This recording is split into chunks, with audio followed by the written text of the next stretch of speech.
Welcome to Episode 1 of Where in the World, the detailed showcase of cities and locales that have been visited in the Arcane Adventures campaign setting. In each episode, we'll have a map, such as the one displayed on the screen, that details the general location of the place we are talking about during that episode. Let's jump straight into Episode 1, Where in the World, Clifterra. Located approximately 300 feet above the shimmering waters of the Pinop coast, on the continent of Iazlan, to the far west of the mainland of Bupilasu, in the region of Pinop, is the cliffside town of Clifterra. Here, the river Tumble cascades over the long drop into the day-ridden ocean below. The city is divided into two by the falls, which can make access across them appear challenging with no bridge in sight. Long ago, however, a clever solution was put into effect that made it easier to cross the large gap between the two sides of the town. Teleportation circles, connected by magical stones linking the entire city together. A key site in Clifterra is that of the Arcane Spire, which houses the Arcanitech labs crucial to the region. The spire is the remains of an ancient mountain carved away endlessly by the rushing waters, now used as a place away from the main populace where researchers and scientists can toil away at new discoveries and technologies.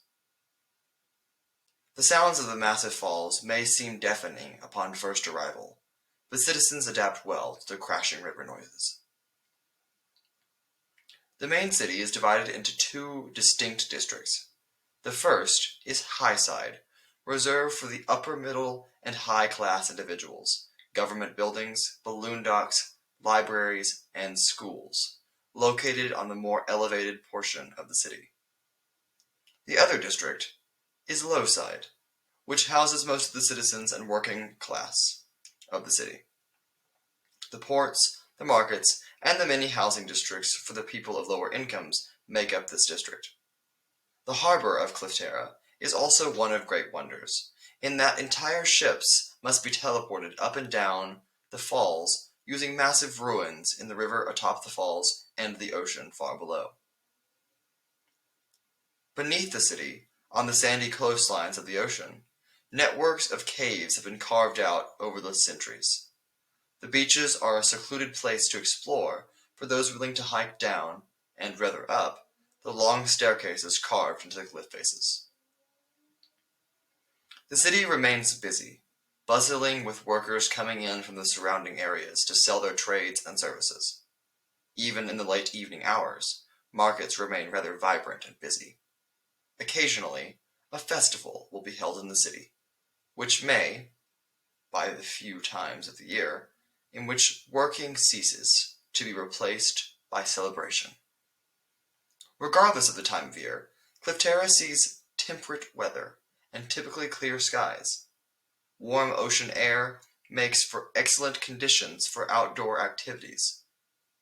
During the fluid season, occurring in the early to middle of the year, heavy downpours feed the river Tumble and the lush green plains around the city.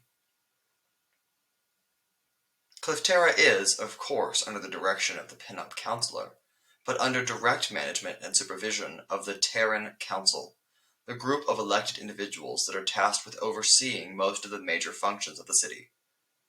Like all settlements in Pinop, Clifterra is a wealthy community in general, able to afford certain luxuries such as paved roads and magical transportation means. Additionally, the community is rather peaceful, with one of the lowest crime rates across the entire region of Pinop. Clifterra was founded during the year 7102, making it an older civilization, yes, but still the youngest in the entire Pinop region. The city was founded when a group of government adversaries and adventurers were searching to construct a new road along the coastline of the bay and discover the unique landscape that now makes up the beautiful city of Clifterra. Since its founding, Clifterra has drawn in many for both its sites and its business opportunities, bringing in individuals from all walks of life. which not only makes it a great place to kick off a story of adventure, but also a unique city to live in or to visit. To the north of Clifterra, one can follow the coastal roads to Belterrace. To the east, a road sprawls across the plains and leads to Prenum, with an offshoot to the south, headed through the Clifterra jungle on the way to Felton. To the west, ocean trade routes connect a number of other ports in the Pennant Bay to Clifterra. We hope you have enjoyed this closer look at the city of Clifterra and have found the details about it to your interest. If you have the ability, Clifterra is a must-see bucket list item for vacation on any point during the year. That's all for today's episode of Where in the World. See you next time.